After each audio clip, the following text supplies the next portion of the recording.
మాటి మాటికి నువ్వు ఆ మాట అడుగుతానికి.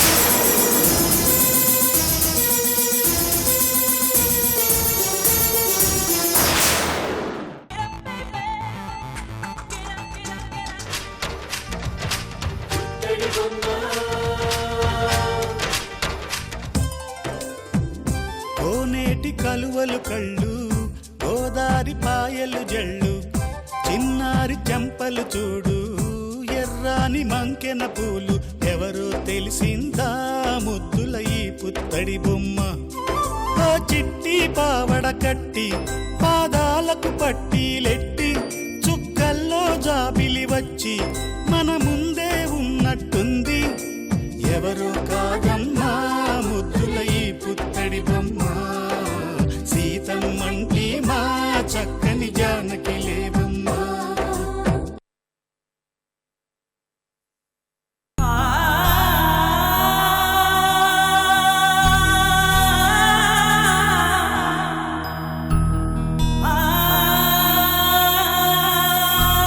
క్షమించమ్మా,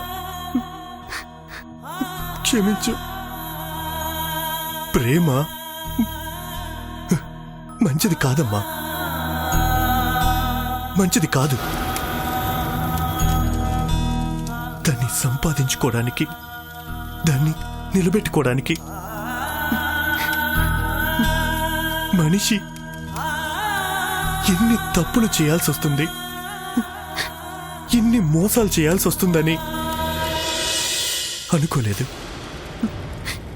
కానీ ప్రేమ లేకుండా ఎవ్వరూ బ్రతకలేరు. అది అవసరం, అదే నేరం, అది వరం, అదే శాపం. ప్రేమ ఇంత బాధ పెడుతుందని అనుకోలేదమ్మా.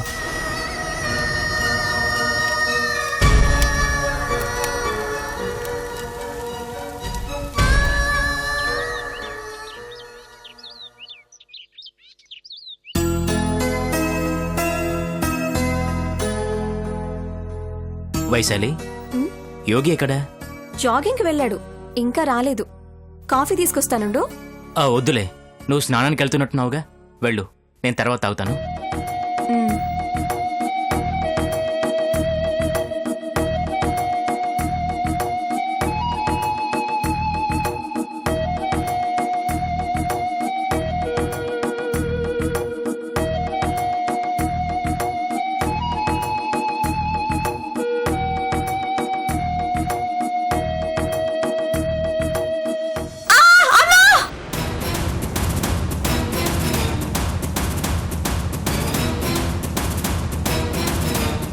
వైశాలి, వైశాలి, ఏమైంది వైశాలి? వైశాలి, వైశాలి,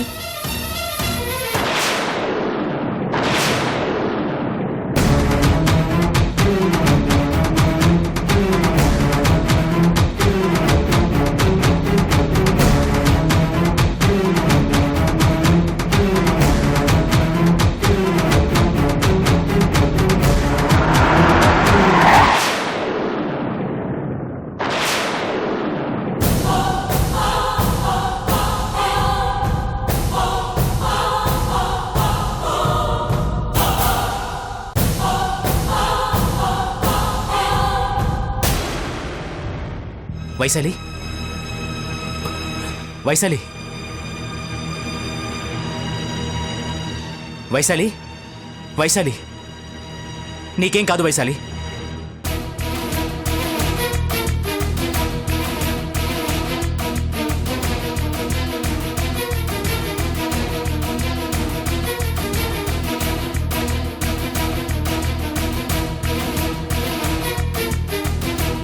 ఏమైందన్నయ్య? గీజర్ ఏదో షాక్ కొట్టినట్టుందమ్మా. వైశాలి,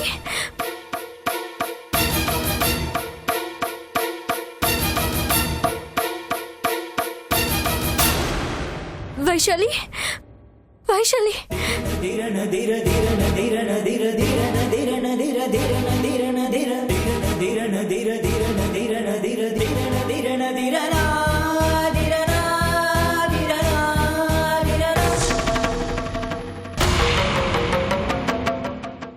ఏమైందన్నయ్య? స్నానానికి వెళ్తే గీజర్ షాక్ కొట్టిందంట.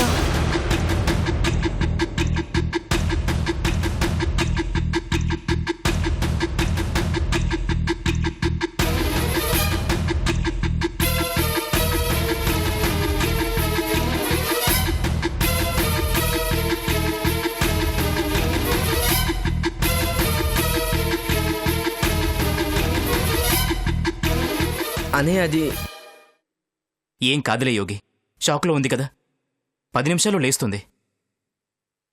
సరే నేను చూసుకుంటాలే అన్నయ్య, మీరెళ్ళి రిలాక్స్ అవ్వండి.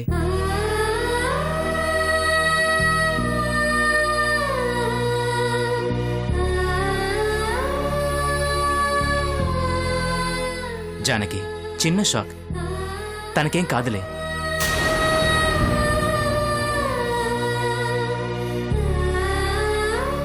కాఫీ తాగుతావా? ఉండు తీసుకొస్తాను.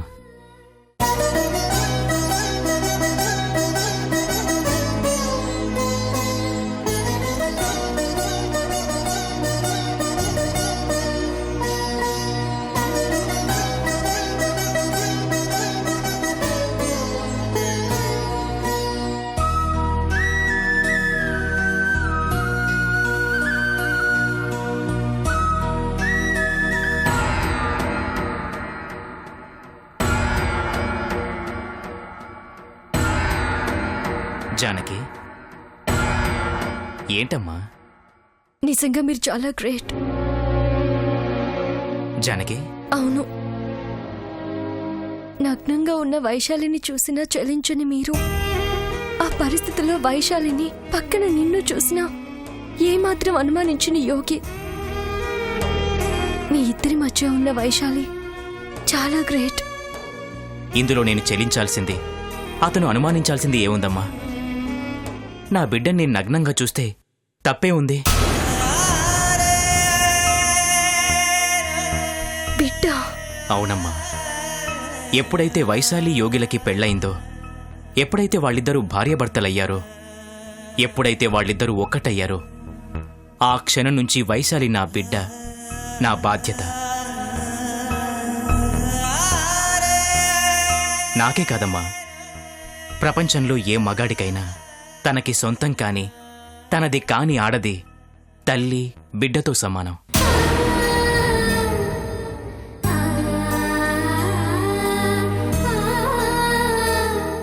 జానకి ఏంటమ్మా ఇది, చిన్నపిల్లలా?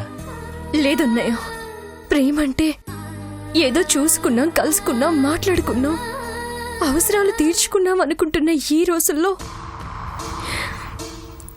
మిమ్మల్ని చూస్తుంటే ఇదే నిజమైన ప్రేమ అనిపిస్తుంది. అనిపిస్తుంది కాదు, ఇదే నిజమైన ప్రేమ. ఇంత ప్రేమని పొందుతున్న వైశాలి నిజంగా చాలా అదృష్టవంతురాలు.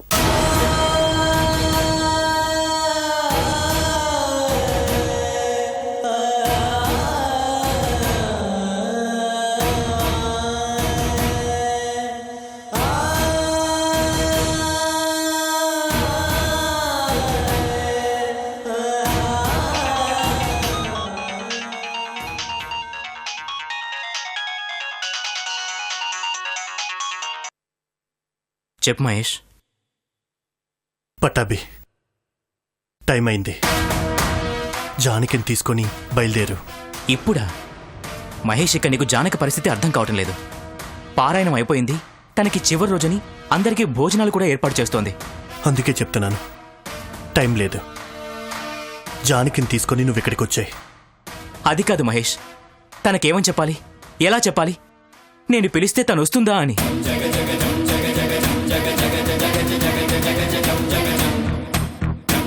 నందిని చనిపోయిందని చెప్పు. మహేష్. అవును పట్టాభి, నందిని చనిపోయిందని చెప్పి తనని తీసుకొనిరా. ఎప్పుడు ఎక్కడ ఎలా అడిగితే అసలు తను నమ్ముతుందా? నమ్మించడానికేగా తీసుకురమ్మంటుంది. చనిపోయిందని మాత్రం చెప్పు, మిగతావి ఇక్కడ నేను చూసుకుంటాను. ఇంకా ఏదైనా అడిగితే నా మీద చెప్పు. ఇక్కడికి వస్తే అన్నీ నేను చెప్తానని చెప్పు. టైం లేదు పట్టాభి. Come be fast. నేను మీకోసం ఎదురు చూస్తూ ఉంటాను. మహేష్, మహేష్,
దీవించండి.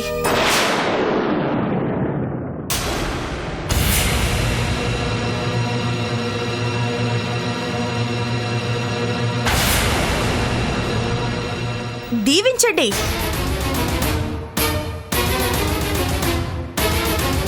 ఏంటి అలా చూస్తున్నావు? పెళ్లి రోజుని చెప్పాను కదా, దీవించు. ఏంటి దీవెనలు కూడా మర్చిపోయావా? దీర్ఘ సుమంగళి భవ అని దీవించు.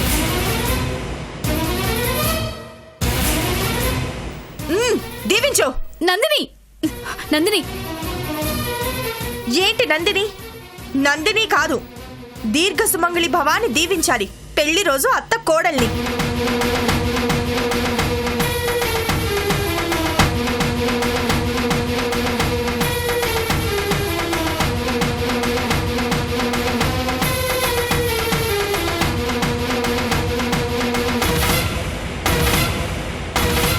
చెయ్యి వణుకుతుందేంటత్తయ్యా? అబ్బే ఏమీ లేదు.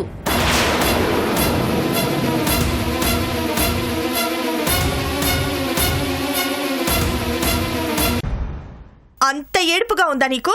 నా పెళ్లి రోజంటే సిగ్గు లేదు? నువ్వు అత్తవి కాదు?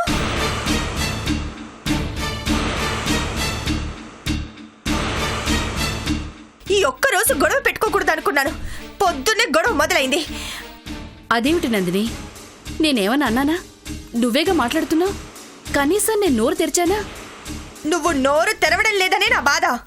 దీర్ఘ సుమంగళి భవాని నోరు తెరిచి ఆశీర్వదించడానికి నీకు నోరెందుకు రావట్లేదు అని అడుగుతున్నాను.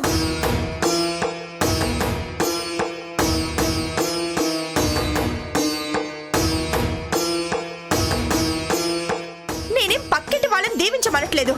నీ సొంత కోడల్ని నేను. నన్ను దీవించమంటున్నాను. అను, దీర్ఘ సుమంగళి భవ అని అను. అను.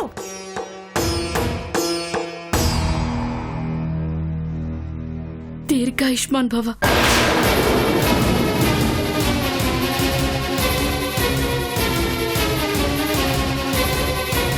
దీర్ఘాయుష్మాన్ భవ ఏంటి? నాకు అర్థం కావడం లేదు. దీర్ఘ సుమంగళి భవ అని ఎందుకనో? ఎవరికి కావాలి తొక్కలో ఆయుష్? నాకు కావాల్సింది సౌభాగ్యం.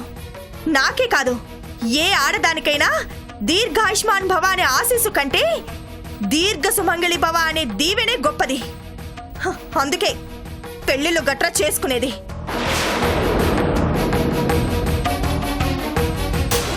దీవించు.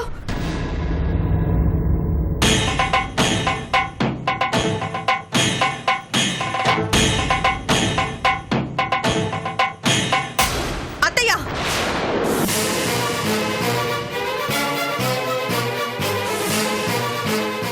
ఏంటి ఇది? అదే అడుగుతున్నాను. ఏంటిది? కోడల్ని దీవించడానికి నీకెందుకు నోరు రావడం లేదు? అత్త, నీకు అర్థాలు తెలియవేమో, చెప్తాను విను. నేను దీవించమనింది నా కోసం కాదు, అత్త కోడల్ని దీర్ఘ సుమంగళి భవాని దీవించడం అంటే తన కొడుకుని దీర్ఘాయుష్మాన్ భవాని దీవించినట్టు. అంటే నువ్వు నీ కొడుకుని దీవించడం అన్నమాట.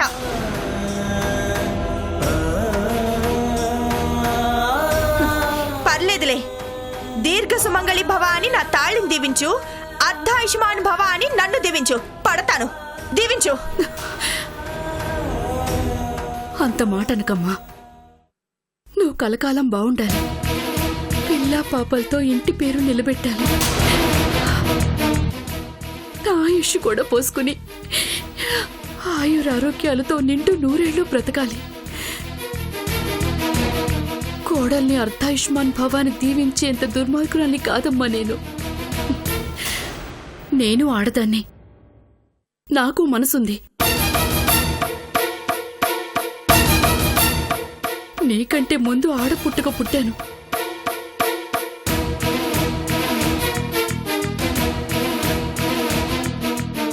దీర్ఘ సుమంగళి భవ.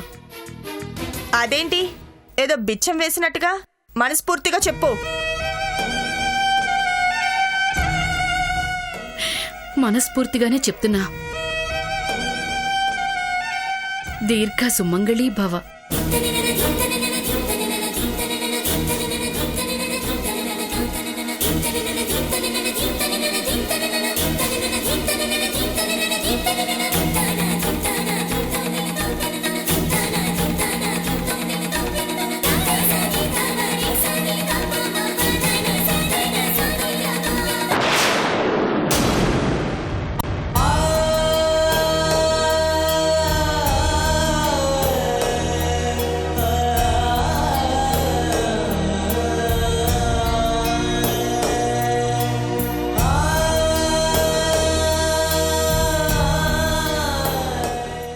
తప్పుకో, నేను వెళ్ళాలి.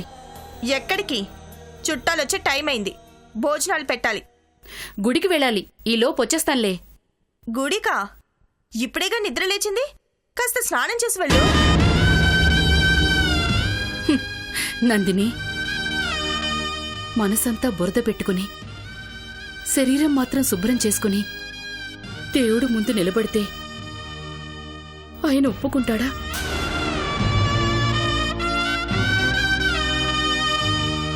నేను వెళుతున్నది మనసుకు పట్టిన బురదని కడిగే స్వామి అని అడగటానికి. శరీరానికి పట్టిన బురద లెక్కలోకేం రాదమ్మా, వదిలేసే.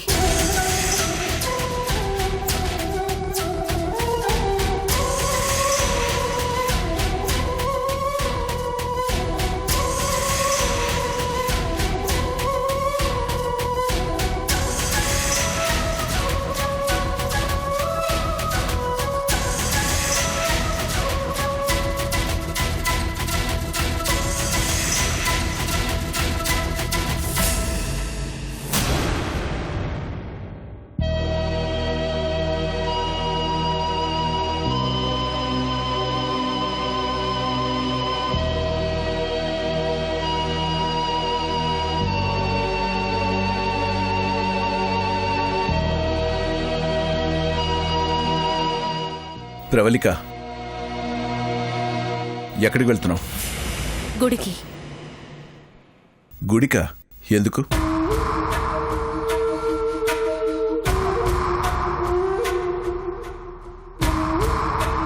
గుడికి ఎందుకెళ్తారు? దేవుణ్ణి చూడ్డానికి, బాధలు చెప్పుకోవడానికి. బాధలా? ఏం బాధలు? బోలెడున్నాయి. ఎన్నని చెప్పమంటారు, ఏమని చెప్పమంటారు? మన జీవితాల్లో ఉన్నవి మిగిలినవి అవే కదా. సంతోషాలంటే ఇవి అని చెప్పుకోవడానికి అక్కడక్కడ కొన్నున్నాయి, మిగిలినవన్నీ బాధలే కదా. అందుకే మొత్తంగా బాధలు అని చెప్పుకుంటే సరిపోతుంది అని ఆయనే చూసుకుంటాడు. అర్థమైంది. ఏమర్థమైంది? ఈవేళ నందిని పెళ్లి రోజున గుడికి వెళ్తున్నావా? దాని పెళ్లి రోజైతే నేనెందుకు గుడికి వెళ్తాను? అదెవన్నా నా కూతురా ఏంటి? అదే, నీ కూతురి జరగాల్సిన కార్యం నందినికి జరుగుతుందని జానకి తరపున అడగడానికి వెళ్తున్నావేమో అని. ఒకవేళ నువ్వు చెప్పేది ఆయన విన్నా నేను విన్ను. మీరు వినరని నాకు తెలుసు. ఎందుకంటే మీరు దేవుడి కంటే గొప్పవాళ్ళు కదా. మనుషుల్ని మనసుల్ని సంతోషంగా సుఖంగా ఉంచని వాళ్ళని దేవుళ్ళ కంటే గొప్పవాళ్ళు అంటారేమో. అయినా మనసులో ఉన్న బాధని చెప్పుకోవడానికి ఎవరో ఒకరుండాలిగా. అందుకే వెళ్తున్నాను.